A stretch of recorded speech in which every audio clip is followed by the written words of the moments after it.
Hi, welcome to Randy's Recaps. Today we're going to talk about an action comedy titled MacGruber. Warning, spoilers ahead.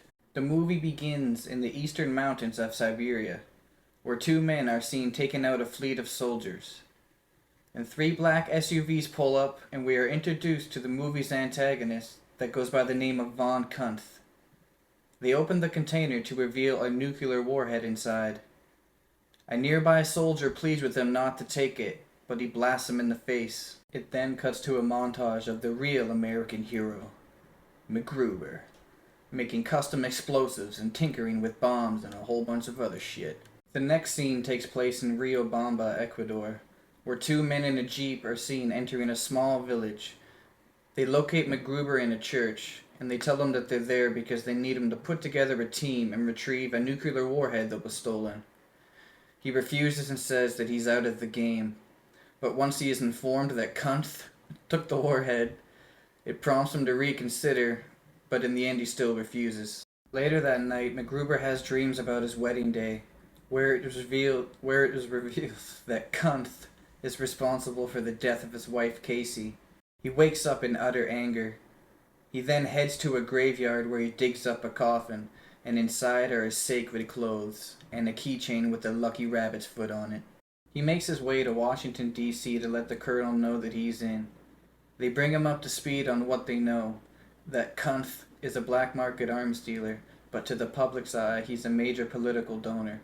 The colonel assigns Lieutenant Piper as his second command, but MacGruber says hell no and just talks shit. He even throws in a headbutt at some point. He hops in his sexy looking Miata, inserts his cassette deck, and makes his way to the local gym, where he finds his buddy Frank, and he agrees to be a part of the team. He then recruits his buddy Tut, Vernon, Tug, and the Tanker, with one last name on his list that he circles. He then makes his way over to Vicky St. Elmo's house, but she doesn't want to be on the team. It goes to a flashback of her at the wedding, and she gets splattered with the blood of her best friend Casey. He then hands her a note in case she changes her mind. MacGruber and his team are about to head out on the mission when the colonel shows up. He then gets into another argument with Lieutenant Piper. The colonel once again insists that he brings Piper, but he says that the van is full, and that there's no room in the trunk either because it's packed with his homemade C4. Which suddenly goes off and his entire team is blown to smithereens. In the next scene, the colonel informs him that he's taken him off the mission, that without a team behind him he can't chance it. Piper then enters the room, and MacGruber begins to get on his knees and grovel, begging him to join his team. Crying and sobbing, even offering him some oral, Piper learns that Kunth killed MacGruber's wife, and that gives him a change of heart. But the colonel states that two people aren't enough. Just then, Vicky St. Elmo rolls in, and he got himself a new team. The team arrives in Las Vegas. They pull up to a club that Kunth owns. Some dude drives by and makes fun of MacGruber's car, and he drills the license plate number into his head. MacGruber storms in the club and takes the stage, talking about Von Kunth, demanding to know where he is. Which was a mistake, by the way, because Von Kunth thought he was dead. The three then come up with a plan, where Vicky is dressed up as MacGruber. She is going to be the cheese in the trap. She enters the cafe and begins to order. She gives the barista a tip, but MacGruber informs her to take it back. MacGruber and Piper get shot up by some long-haired dude with a rifle. Vicky is in the cafe on the floor screaming everything that she hears over the comms. MacGruber then drives full force into the gunner, smushing him between the van and a dumpster. In the next scene, Vicky is wearing a disguise again, but this time she's dressed up as the guy that they just killed with the van. Piper is also disguised, but as MacGruber. Piper offers MacGruber a pistol, but he informs him that he doesn't use guns. He then distracts the guards by sticking a piece of celery up his ass and dancing around. Piper shoots him in the head while they're distracted.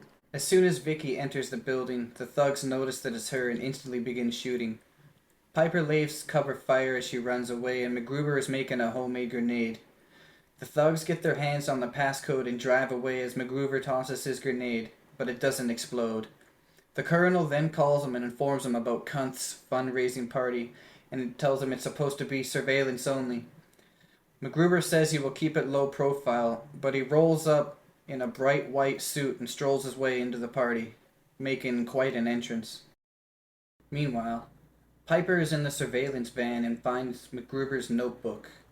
Page after page is just scribbles with the license plate number of that dude that made fun of his car earlier. And this is freaking Piper out. MacGruber then finds Kuntz at a poker table, where he wins 750 grand from the state senator.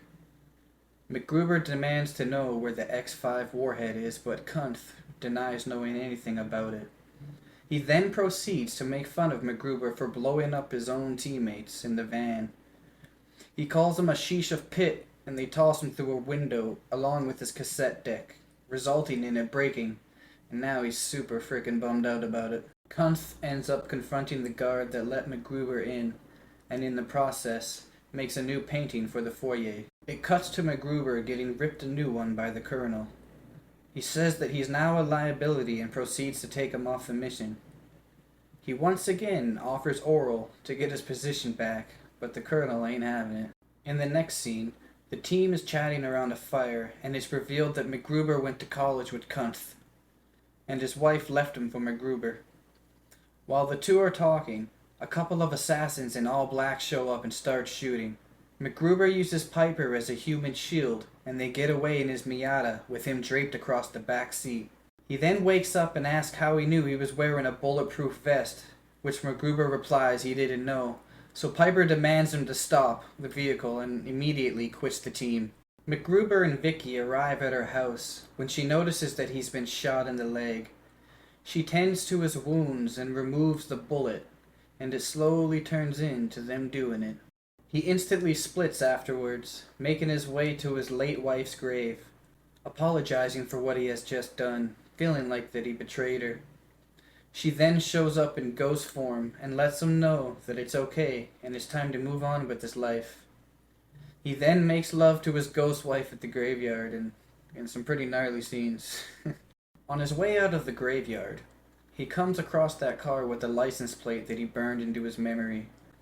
He keys the car and busts all the windows in. While he is doing so, the colonel calls him and informs him that Kuntz is clean.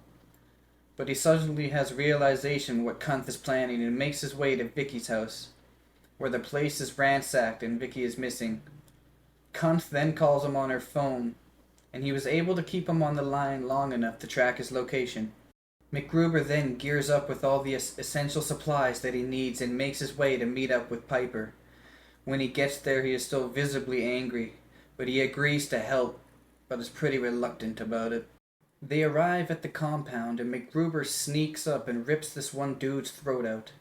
They proceed to make their way into the building, and on the way, he snags another throat rip kill. He is very proud of that, and he's hoping to go for a turkey, like in bowling.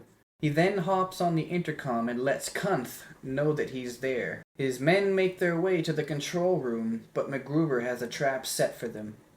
MacGruber, for the first time, uses a gun, but his accuracy is like .01. They make their way through the compound and are able to get away. They reach Vicky, but are held at gunpoint and then taken to Kuntz.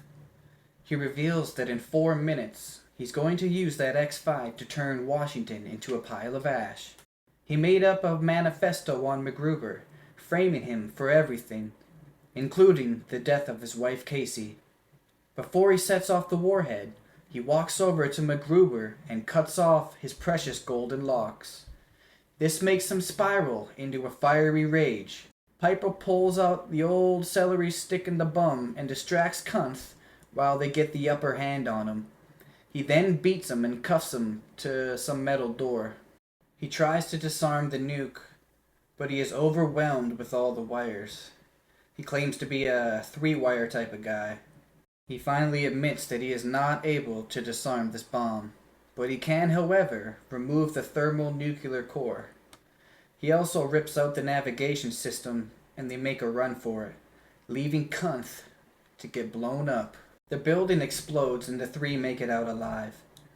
The movie then cuts to 6 months later, where MacGruber and Vicky are about to get married, when suddenly, Kunth shows up and shoots a rocket launcher at MacGruber, but it misses and blows up the priest instead.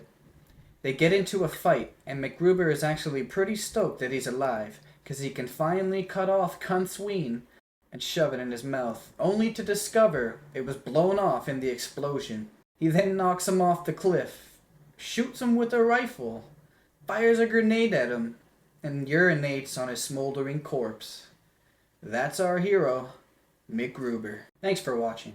Subscribe if you'd like to see more videos like this. Also, you should check this movie out if you haven't, and you're in need of a good chuckle. Later.